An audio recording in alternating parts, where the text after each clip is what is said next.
big story we're following tonight. The U.S. Supreme Court issuing a ruling today that former presidents have immunity from prosecution, but only for official acts. But as for the question about whether former President Trump plotted to overturn his election loss in 2020, well, guess what? The justices sent that back to a lower court. Fox News' Brandon Hudson with more on today's historic ruling. A pivotal decision from a conservative majority U.S. Supreme Court that could spark shockwaves through November's election. An unprecedented 6-3 ruling says former presidents do have immunity from prosecution over quote-unquote official acts. Then the High Court passed down Donald Trump's 2020 election interference case to a U.S. district judge. Mr. Trump, the presumptive Republican presidential nominee, called the SCOTUS decision a big win.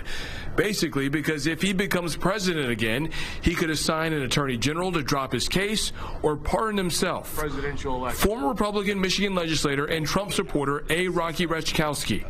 Momentum has really shifted perpetually upon to the Trump side and the Republican side of the ticket.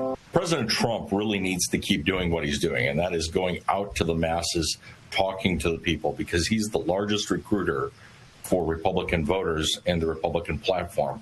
The decision in the Trump immunity case comes days after what many political analysts consider a poor debate performance by President Joe Biden. Reports say Mr. Biden is meeting with family at Camp David for an important decision on the future of his campaign. The biggest room in the world is the room for improvement. And we definitely have room to grow there. The reason why we are where we are in the city of Detroit, why we have the lowest unemployment that we've had in a while in the city of Detroit, the reason why we're having the investments and the billions of dollars that we are investing in the city of Detroit is because of President Joe Biden. He deserves 4 more years.